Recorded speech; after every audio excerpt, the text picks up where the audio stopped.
Are you tired of hearing nothing but bad news? Tune into the good news of the gospel. Welcome to the Good News Show with Greg Fritz. Hello and welcome to today's show. We're coming to you from Tulsa, Oklahoma. My name is Greg Fritz and we are going to give you some good news. If you're tired of bad news, if you've heard enough, been overwhelmed by negative reports, if you don't want to hear any more fake news, you've come to the right place. I have good news for you. And we've been studying here on this show. We started in the book of Genesis.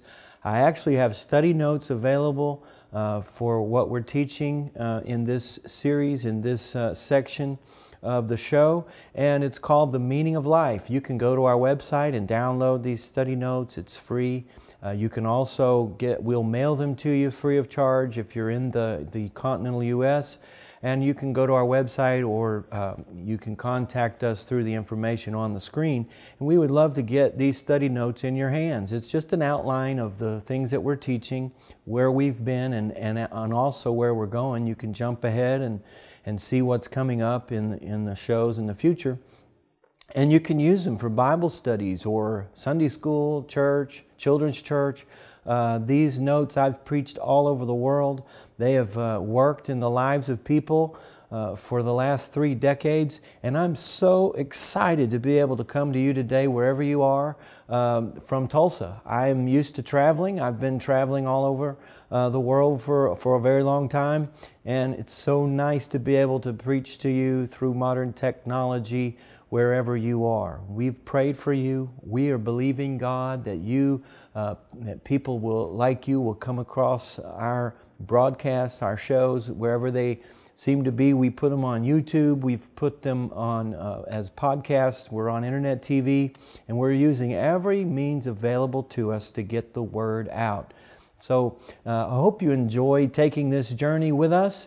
We've been talking about man's redemption. It's the greatest story ever told, and it's good news. I mean, it's really good news. It's so good the bad news doesn't matter. The good news is going to outlast the bad news. The good news will overwhelm the bad news. And eventually, there won't be any bad news left because of what Jesus has done for us. So that's exciting. We Christians, as I've said before, should be the happiest people in the world. We've got reason to rejoice. I want to take you back now to the book of Genesis, and we've been making the point that God is a God of abundance, and I want to bring something else out here that you see in Genesis chapter 1 and verse 26. This is after God created everything else in our world, our universe, the creation. He created animals and plants. And the last day of creation, God said in verse 26, "Let us make man in our image, according to our likeness. Let them have dominion." And that's an important word, dominion. Man is dominant. The earth, the world was created for man. And God wants us to take dominion, have dominion over the fish of the sea, over the birds of the air. This does not mean we're at the top of the food chain. We're not in the food chain. The food chain was created for our benefit. So I don't want you to see us as some sort of a highly developed animal. We were made in the image of God. We were made by God, for God, and we are not in the class of animals. And so He created us to have dominion over the birds of the air and over the cattle and over all the earth and every creeping thing that creeps on the earth. Verse 27, "So God created man in His own image. In the image of God He created him. Male and female He created them." Verse 28, "Then God blessed them, and God said to them, 'Be fruitful and multiply. Fill the earth and subdue it. Have dominion over the fish of the sea, over the birds of the air, and over every living thing that moves on the earth.'" I want to zero in here on a couple of points. First of all, in the Message Bible, God told man to take dominion, to actually live in abundance. And you can see in the Message Bible it says, God blessed them, the man and woman, and said, "Prosper, reproduce, fill the earth, take charge, Be responsible for the fish in the sea, for the birds in the air, for every living thing that moves on the earth.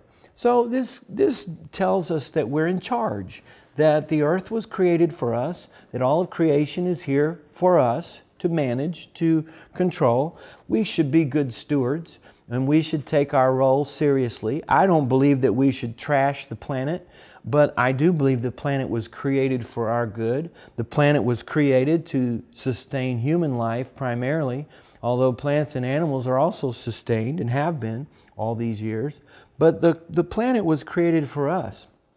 And he says here in verse 28, he says, be fruitful and multiply, fill the earth and subdue it. And Psalm 115 verse 16 says, even the heavens are the Lord's, but the earth He has given to the children of men. Isn't that interesting? The heavens belongs to God, but the earth He's given to the children of men. So it's really in our care and has been in our care. It's here for us. And then he says, subdue it. We're supposed to subdue the earth. This brings to mind progress, develop. If you look up the word subdue in the Amplified Bible, it says subdue the earth, using all of its vast resources in the service of God and man. This means that we are not an imposition on the planet, that the earth wouldn't be one happy place if it weren't for man. And I know people are wringing their hands over pollution and what man's doing to the planet and to the ecosystem. And I admit we do have an impact. There's no doubt about that. But to have life, you're going to have pollution. You're going to have waste. There's no way to have life without it. And God knew that, and He created the world with that in mind. I mean, if you have a newborn and you bring them home from the hospital, you're going to have waste. And the first time your little baby dirties his diaper, you're not ready to throw away the baby. You expect a certain amount of waste. You buy diapers, you deal with it, you clean it up. It's factored in. And God factored in human waste. And I know it's an unpleasant subject, but pollution is a fact of life. God knew it was going to be here. And that's not what's going to destroy the planet. If you believe the Bible does not teach that we're going to ruin the planet through pollution. Now, again, I think we should be good stewards. I think we should be eco-friendly. I think we should clean up our messes as best we can. But you cannot remove the carbon footprint, the human effect to planet Earth. But if you understand that the Earth was created for that, then it's not as big a deal. God knew we were going to make messes, and He factored that in to creation. I like to eat at a certain restaurant. I won't mention the name, but it's a seafood place. And I like their fried oysters. And we don't even have this restaurant in Tulsa. I have to eat there when I'm in another city where they have them. And so I go there as much as I can, and I always get fried oysters. Their fried oysters will melt in your mouth. It is just like, well, it's really good, and it'll bring tears to your eyes. And so I always order the oysters. So I went in after this Gulf oil spill, and I don't remember the company that did this. It was the last one, and if I knew it, I probably shouldn't say it, but this company had an oil spill in the Gulf, and it ruined oyster production. I didn't know that, but I went to my favorite restaurant. I ordered oysters, and they said, we don't have any. And they said, you know, there was a spill in the Gulf. And I'm thinking, well, you can probably get oysters somewhere else besides the Gulf of Mexico. But they said, no, we're very picky about our seafood. It's fresh. It's flown in fresh every day. And that oil spill ruined oyster production. It's going to be ruined for at least 5 years. No oysters for 5. And I'm thinking, oh my goodness, that's a tragedy, you know. As well as a problem for the environment, I'm not going to get oysters for 5 years. And you know, it wasn't even 2 years. It was, I don't know, it was somewhere between a year and two. I went back and they had oysters. And I read up on the Gulf spill and the disaster that was supposed to happen. And did you know that they studied this oil spill and somehow the Gulf of Mexico cleaned its own mess?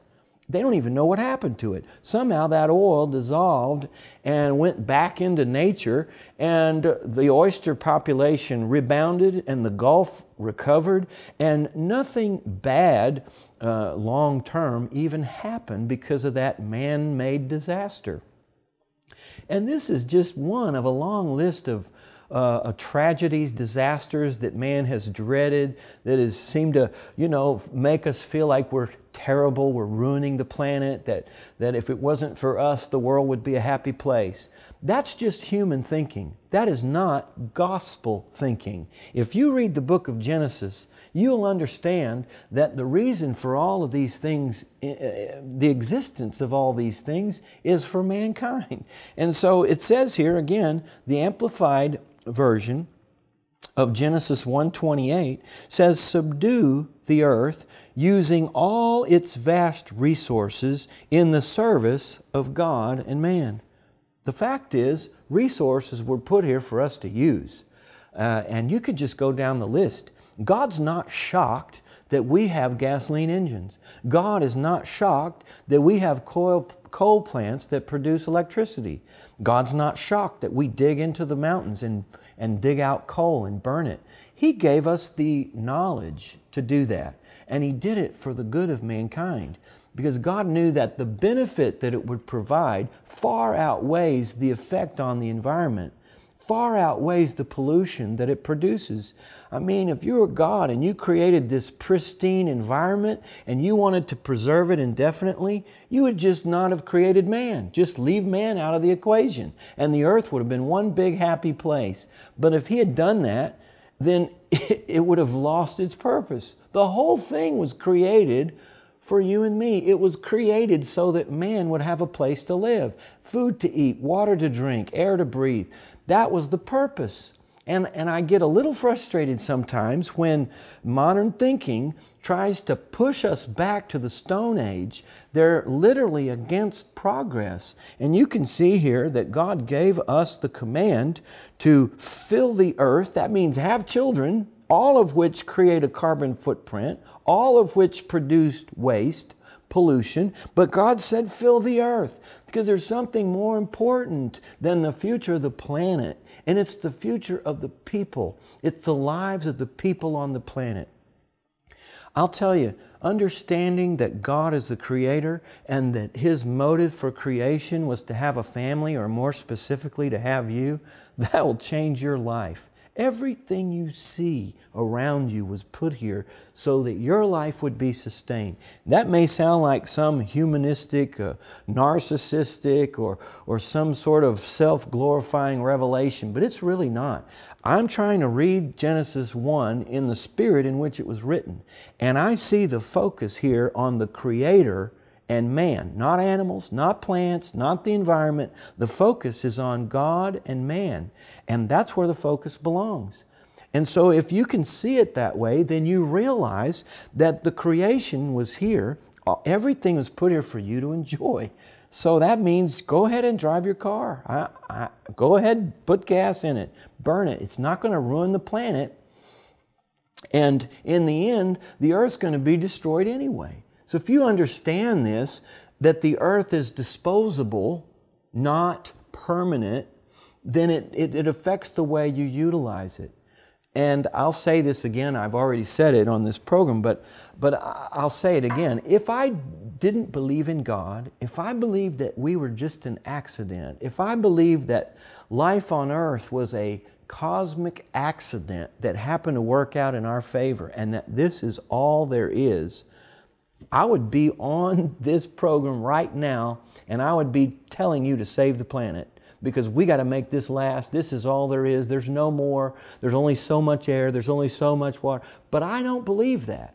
I believe that there's a God who had foreknowledge, a God of abundance. And He created all these things to last as long as we need them. And so I'm able to focus my attention you're able to focus your attention on more important subjects, such as the condition of your soul and your relationship with God, your family, your career, the things you were put here to do, and not be sidetracked by worrying about the future of the planet, worrying about natural disasters that you can't control coming on you and wiping you off the face of the earth. God didn't create the world that way. He's more organized than that. There is nothing that's going to catch God by surprise. You know, I say there's certain things that God's never said, and one of them is oops. God's never said oops because He's never surprised. He already knows what's going to happen before it happens. And He's factored in all these things into creation. He gave us the command to fill the earth, to multiply, and take dominion and subdue it. There's something about subduing the earth, and it's in mankind. It's our mandate.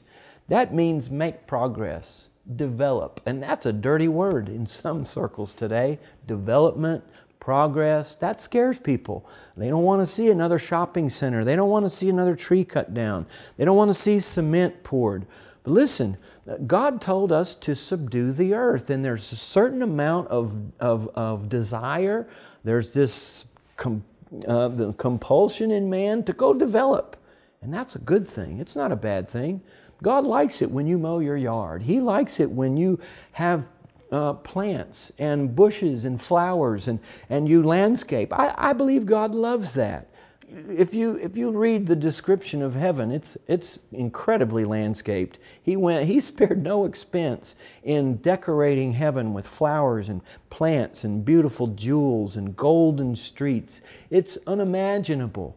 And this is a reflection, a poor one, but it's a reflection of life that we're going to live. And we're supposed to begin right now, taking dominion, making progress. I remember a story that I heard from an old preacher friend who he preached, told this story, and I probably won't tell it as good as he did, but there was a gentleman who had an empty lot next to his house, and it was dilapidated. It had grown up into weeds, and it was just completely uncared for years. And finally the owners just put it up for sale, and he bought it. And he went in there and he cleared it and he planted bushes and plants and trees, and he made a literal showplace out of this lot next door. And he put a little bench out front, and it was covered with vines and it had flowers. And he was sitting out there one day on the bench just enjoying the day, and somebody walked by, a Christian person, and they took a look at that lot and they said, "Wow, that is a beautiful lot, a beautiful piece of property that the Lord has blessed you with." And the old man looked at him and says, "Well, you know, you should have seen it when God had it all to Himself. It was a mess."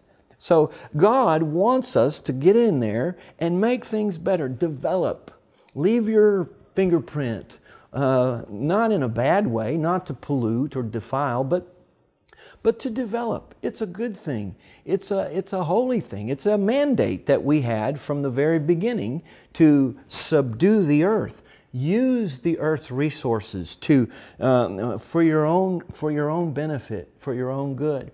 I'm dealing right now with this modern thinking, this pressure that seems to be put on us, and sometimes you're not aware of it. But this pressure that's anti-progress. It seems to want to make us feel guilty that we're modern Christians, that we live in a modern world, that we use electricity, that we drive around in an automobile. And I think that part of this is it's just the wrong spirit. It comes from people that don't believe that there's a God. It comes from an idea that this is all there is and there is no more. And that's not true. It's not accurate. It's not scriptural. I have traveled, as I said, for many years, and I've stayed in hotels and motels all over the world in different places, and I've noticed this trend lately, and I'm sure you've seen it if you've been out at all, but in the good old days, you go into a motel or a hotel and you pay your fee, your daily rate, and they come into your room and they clean it and they make up your bed, they give you new towels, change your sheets, and that was all part of the price. And I have to admit, especially when I was single, I appreciated it because they made my bed, they changed my sheets, and they brought me fresh towels, and I didn't even have to ask. It was awesome. Nowadays, though, things have changed. Nowadays, in fact, the first time I realized it, I was in a hotel room, and you know, nobody made my bed, nobody touched it, and they came in, but they didn't really do anything. And I went to the front desk and I said, you know, my bed's not made up. And they said, oh, you got to put the card on the pillow, the card. I said, what card? I didn't know there was a card. And they hid the card. And the card says that if you place this card on the side of your pillow, you know, in the morning, place it there if you want your sheets changed. And it goes on to explain how many millions of gallons of water are wasted every year and how terribly wasteful we are as Americans. And it really makes you feel condemned. And nobody wants to waste water, and that's not my goal to waste water, but I would like my sheets changed, and I know I'm paying them enough to do that. But they didn't do it. And then you go in the bathroom. If you go in the bathroom, there's these placards everywhere. We waste millions of gallons a year washing towels and washcloths. And if you want to help save the planet, you know, do something good and just reuse it. And if you don't, you know, if you put it on the floor, we'll replace it. But you don't, then you know you could use it again and again and whatever. And you know, and I understand we want to save the planet, but finally after a few years of doing this, I realized, you know, why is it when I can serve and do without, it always saves them money? And what is the goal here? Is it really conservation, or somebody just trying to increase their bottom line? And I don't think it's wrong to ask those questions, because we live in a world that's sometimes very confusing, and you feel all these forces bearing down on you, and when all you want to do is live your life. You want to take advantage of the things that you could take advantage of. You want to raise your family, pay your bills. And then you have all this pressure, all this guilt, this intimidation. And it literally goes against this word, subdue the earth. Use the vast resources of the earth, the Amplified says, in service to God and man. And so some of this is it's just wrong thinking. It's the wrong spirit. God doesn't mind if you wash your sheets. He doesn't mind if you use water to wash your towels and your washcloths. And if you want to reuse them, fine, that's great. But there's this whole atmosphere in the world that if you don't do without, if you don't turn your thermostat up till you're uncomfortable, if you don't reuse your sheets until they're just filthy, then you don't care about the planet. No, I care about the planet, but my priorities are elsewhere. And I don't want somebody else condemning me because I choose to accept the resources that God has freely provided for my care. When I was a youth pastor, I made very little money. And I would go to town. We lived in a small town. I'd go to a larger town, and I would go through there, you know, and go to the mall on Fridays, because it made me feel American, and it was free. I'd walk through the mall and I'd buy a hamburger, and the whole trip cost me $4. And it was my night out. And then, because I worked all week, and then I'd preach to the youth on the weekend. So Friday I'd go out and have a little time just to myself, to just feel like an American. So one of these trips to town, I got to the mall, and I went not through the main entrance, I went through a department store. And it was a bad move, because as I was going through the department store, I happened to see a mannequin in the men's department, and they had a men's sports shirt on this mannequin. And just not thinking, I looked at the price tag on this shirt. Now, I was making very little money. I mean, I was working odd jobs and as a handyman, and I'm not handy. And so they weren't underpaying me. I wasn't worth anything. I don't know how to fix anything. I don't know how to build anything. And so I worked these jobs. I made very little money. And I took one look at the price of that shirt, and I don't know if this has ever happened to you, but I got depressed. I was so dejected. That shirt, and it wasn't a nice shirt, it was just a sports shirt, cost more money than I made in a day. And I thought, God, look what's happened. I've been in this town doing your will, and prices have gone. I can't afford to live. And I got so depressed, I didn't even take my walk through the mall. I went back, got in my car, and drove home, complaining all the way home.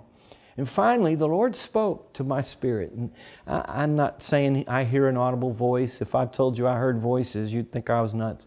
But God does know how to communicate with His children. And He spoke in my spirit. And what He said was, He said, I know preachers cost money.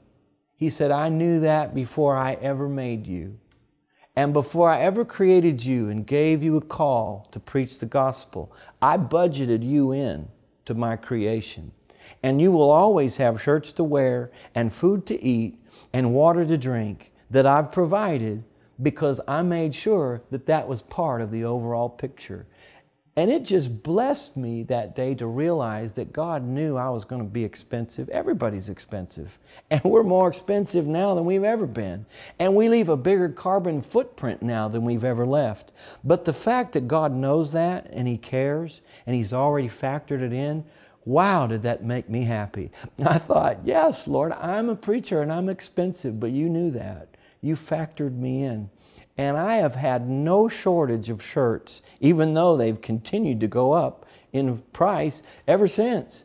But thank God I've had plenty of shirts to wear. In fact, one of the things that He asked me in my spirit, He said, have you ever had to leave home without a shirt before? And I thought, well, no, but I can't afford one now. And He said, have you ever run out of shirts? Do you have shirts in the closet? I said, yeah, I do, but if I had to buy a new one, I couldn't afford it. But the point was, you know what? You've never lacked clothes up to this point. Maybe you thought you did it because you were smart or because your parents bought them for you. But God said, no, behind all that, I provided for you. I used your parents to provide for you. I'm using your job to provide for you now. And I'll never quit providing for you as long as you live. Isn't that a great thought? The God of all creation knows our needs. He's factored us. We're in the budget. Isn't that great? We don't have to wait for Congress to set the budget for our lives and tell us what we can or can't have. God's already factored us in. You belong on this planet, and there's plenty of resources here to support your life from beginning to end, from cradle to grave. And that's in the Bible. We'll cover those scriptures in later shows, but it's exciting to realize that we're part of this plan. Not only are we part of it, we're a very important part in the mind of God. And I don't know about you, but I'm glad to be here. I'm glad to be alive. I'm glad to be in God's kingdom. I'm glad to be in His family.